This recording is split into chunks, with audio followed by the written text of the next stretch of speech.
வணக்கம், பவானி அம்மா சமையல். இன்னைக்கு என்ன பார்க்க போறோம்னா இஞ்சி ரசம் எப்படி பண்ணுறது பார்க்கலாம். அது ஸ்டவ் பற்றி வச்சிட்டோம். ஒரு ஸ்பூன் எண்ணெய் ஊற்றிக்கிறேன், கடலை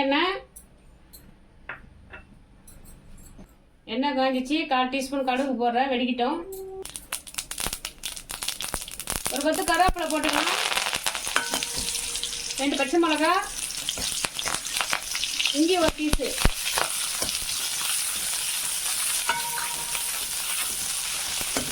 இஞ்சி தட்டி போட்டுக்கணும், அரைக்கக்கூடாது.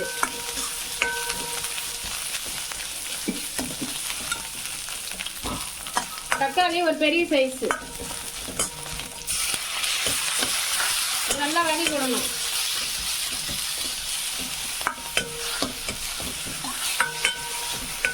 நல்லா தக்காளி கூழ் பதம் வரணும், வதக்கினே இருக்கணும். தக்காளி நல்லா கூழ் பதத்துக்கு வந்துடுச்சு. இப்போ இதை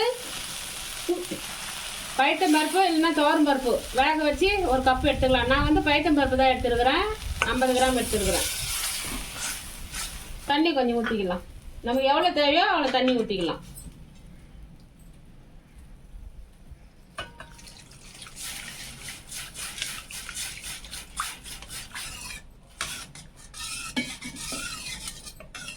தேவையில்லைன்னு தண்ணி ஊற்றியாச்சு. உப்பு, கல் உப்பு ஒரு ஸ்பூன் போட்டுக்கலாம். உங்களுக்கு தேவைன்னா குடிச்சு பார்த்துட்டு போட்டுக்குங்க உப்பு. இப்போ மழை நாள் ஸ்டார்ட் ஆயிடுச்சு.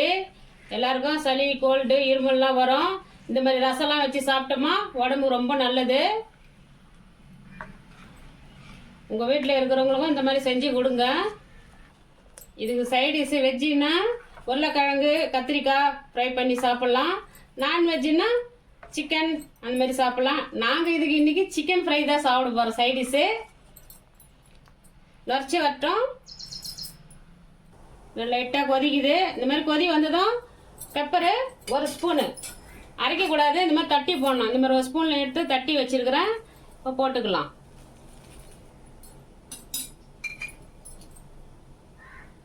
கலந்து விட்டுட்டு கடைசியாக கொத்தமல்லி தழையை தூவி விட்டுக்கணும்.